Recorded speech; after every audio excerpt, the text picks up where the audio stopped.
Assalamualaikum warahmatullahi wabarakatuh. Perkenalkan, nama saya Muhammad Irfan Hairul Amin. Di sini saya sebagai moderator yang pertama mau mempresentasikan untuk tugas pengecoran logam yang berjudul analisis proses pengecoran logam berbahan aluminium metode mold casting komponen listrik dead end. Di sini ada beberapa nama kelompok: Rio Nur Ibrahim, Muhammad Irfan Hairul Amin, Imam Fakih Musaki, dan Agil Syahril Sabani. Outline presentasi ini, yang pertama pendahuluan dan latar belakang, yang kedua pengertian pengecoran logam, yang ketiga aluminium sebagai bahan pengecoran, yang keempat metode mold casting, yang kelima proses pembuatan komponen dead end, yang keenam faktor kualitas dan cacat pengecoran, yang ketujuh kesimpulan dan saran. Latar belakang: perkembangan manufaktur. Teknologi manufaktur mendorong penggunaan metode produksi berkualitas tinggi dan efisiensi, salah satunya pengecoran logam metal casting. Komponen listrik dead end. Dead end berfungsi sebagai pengikat konduktor pada ujung seluruh transmisi dan distribusi tenaga listrik. Harus kuat dan tahan korosi dan awet. Materialnya beraluminium. Aluminium ringan, konduktivitas listrik tinggi, tahan korosi dan mudah dicor, sangat ideal untuk komponen dead end. Tentang proses pengecoran aluminium berpotensi menghasilkan cacat, porosi, penyusutan retak dan cacat permukaan. Mungkin sekian dari saya. Slide selanjutnya akan dilanjutkan oleh teman saya, yaitu Agil Syahril Sabani. Saya Agil Syahril Sabani akan membacakan slide selanjutnya, yaitu pengertian pengecoran logam. Pengecoran logam adalah proses manufaktur dengan cara mencairkan logam hingga suhu tertentu, lalu menuangkan ke dalam cetakan. Setelah membeku dan mendingin, produk dikeluarkan dan dilakukan finishing. Mampu menghasilkan produk bentuk kompleks dengan biaya produksi yang relatif rendah. Suhu lebur aluminium yaitu 700 sampai 750 derajat Celcius. Massa jenis aluminium 2,7 gram per cm kubik. Langkah mold casting ada 7 tahap.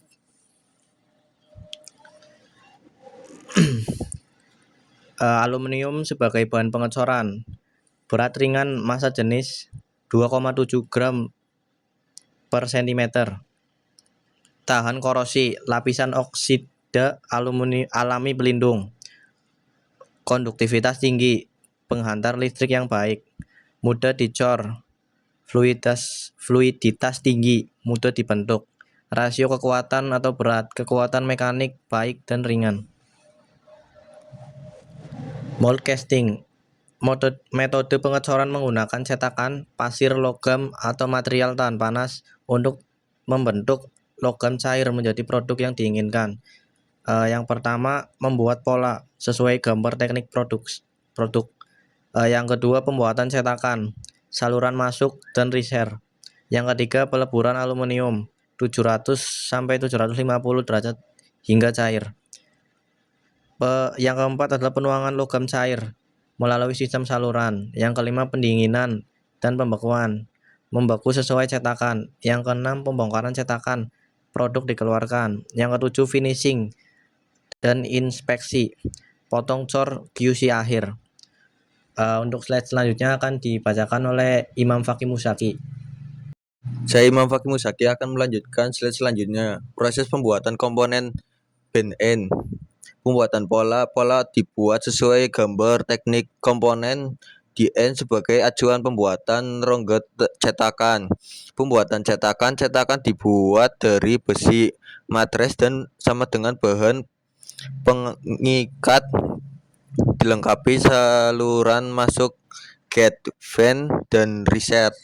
3. Peleburan aluminium dilebur pada 700 sampai 750 Celcius hingga mencapai kondisi cairan yang siap dituangkan ke cetakan. 4. Penuangan logam cair aluminium cair dituangkan ke dalam cetakan melalui sistem yang telah dirancang dengan presisi. 5. Pendingin dan pembongkaran logam membeku membentuk komponen sesuai rongga cetakan. Cetakan dibongkar setelah cukup dingin. 6. Finishing dan QC.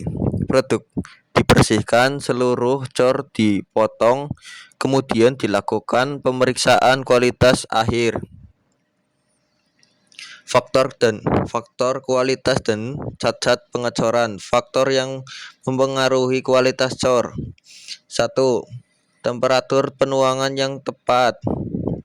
2. Desain sistem saluran gate dan research. 3. Kualitas cetak akurat dimensi.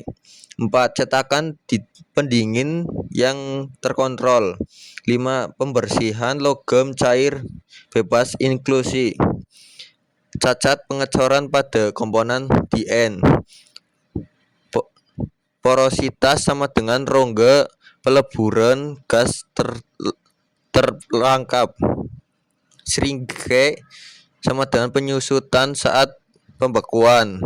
Misrun sama dengan logam cair tak mengisi cetakan penuh. Cold shoot sama dengan 2 aliran logam tidak menyusut. Retak sama dengan retakan termal atau tegangan sisa. Sekian dari saya. Slide selanjutnya akan dilanjutkan oleh Rio Ibrahim. Kesimpulan, yang pertama, proses pengecoran aluminium dengan metode mold casting merupakan metode efektif dalam pembuatan komponen listrik dead end. Yang kedua, aluminium dipilih karena ringan, ketahanan korosi baik, konduktivitas listrik tinggi, dan mudah dicor. Yang ketiga, proses terdiri dari 7 tahap: pembuatan pola, cetakan, lebur, tuang, dingin, bongkar, dan finishing. Yang keempat, kualitas dipengaruhi oleh temperatur ruangan, kualitas cetakan, sistem saluran, dan proses pendinginan. Yang kelima, cacat umum, porositas, shrinkage, misrun, cold shot, dan retak dapat dicegah dengan pengendalian proses yang ketat. Saran yang pertama, pengendalian temperatur. Temperatur peleburan dan penuangan harus dikendalikan secara ketat agar kualitas coran konsisten. Yang kedua, jaga kebersihan logam cair. Kebersihan aluminium cair harus selalu dijaga agar bebas dari kotoran dan induksi yang menyebabkan porositas. Yang ketiga, optimasi sistem saluran. Desain sistem saluran dan reserve perlu dioptimalkan untuk menghindari cacat, shrinkage, dan misrun. Yang keempat, pemeriksaan kualitas berkala. Inspeksi produk perlu dilakukan secara berkala menggunakan metode NDT untuk memastikan standar kualitas terpenuhi. Sekian dan terima kasih presentasi dari kelompok kami. Kurang lebihnya mohon maaf. Wassalamualaikum warahmatullahi wabarakatuh.